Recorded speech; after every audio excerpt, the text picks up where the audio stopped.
Game Science has put The Destined One to the back burner and brought the announcement of another Black Myth game to Gamescom 2025. Granted, the trailer is only less than 2 minutes long, there was, in fact, a lot of hidden information that is worth mentioning. In this video, we will comb through the trailer bit by bit on all the details you may have missed. As you probably know by now from Black Myth Wukong, Game Science never puts anything in there without a reason.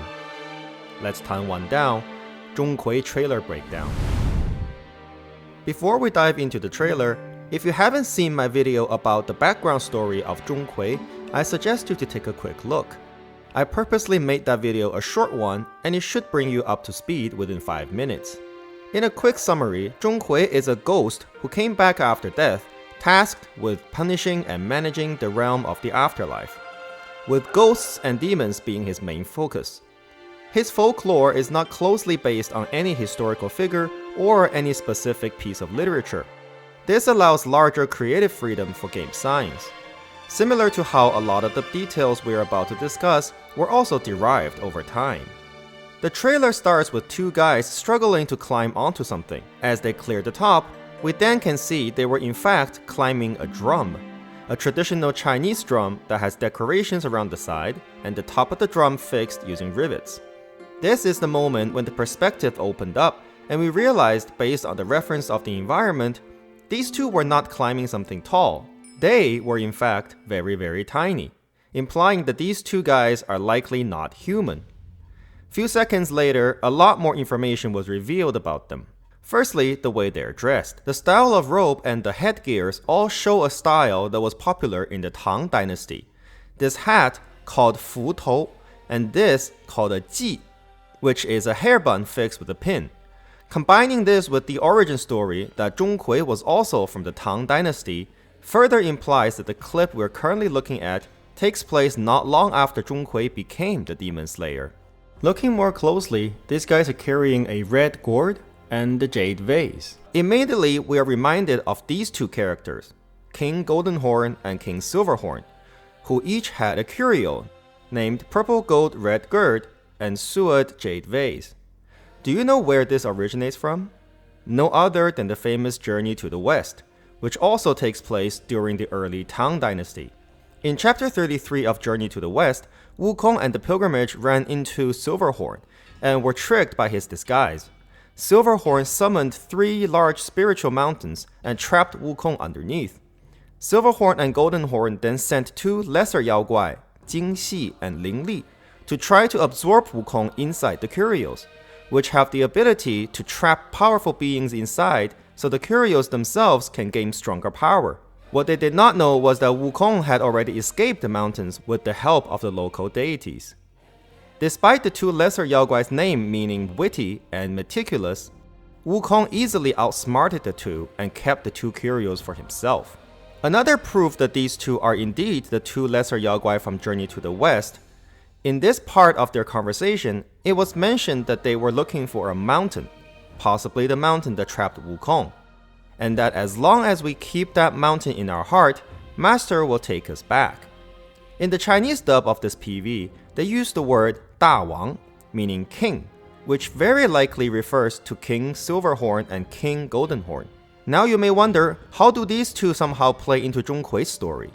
Please consider subscribing to my channel, as I will be explaining exactly that in my plot prediction video.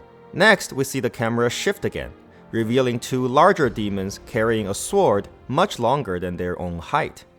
It was mentioned in some folklore that when Zhong Kui died and was assigned the job of the Demon Slayer, the keeper of the underworld, Yan Wang, assigned 2 generals from the underworld named Wronged and Aggrieved to assist Zhong Kui on his demon-slaying missions. If you pause here, you could see some bats flying by. Traditionally, Zhong Kui has frequently been depicted with bats. It was said that a guard from the Naihe Bridge, which is similar to the ferry of the river Styx in Greek mythology, was transformed into a bat to act as a guide and sidekick for Zhong Kui. Since ghosts and demons usually hide in the dark, a bat would be well equipped to seek them out. From a superstitious point of view, bats are culturally considered a lucky symbol, as the word for bat, fu, has the same pronunciation as fortune.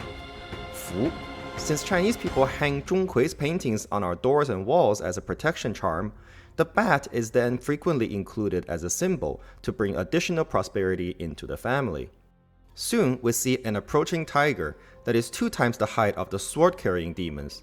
Since the Ming Dynasty, Zhong Kui gets frequently depicted with a tiger.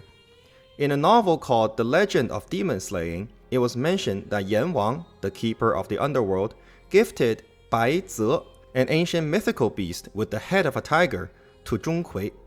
Bai Zi was described there to possess large amounts of knowledge on spiritual beings with great capability about how to control and defeat them.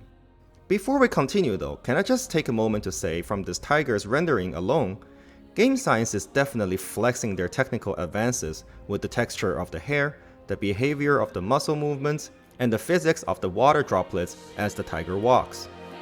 Now the camera angle pulls up. We finally get to see Zhong Kui riding on top of Bai Zi just like depicted in some artistic creations. Similar to how he was commonly described, with intimidating eyes, needle-like beards, and a demonish face.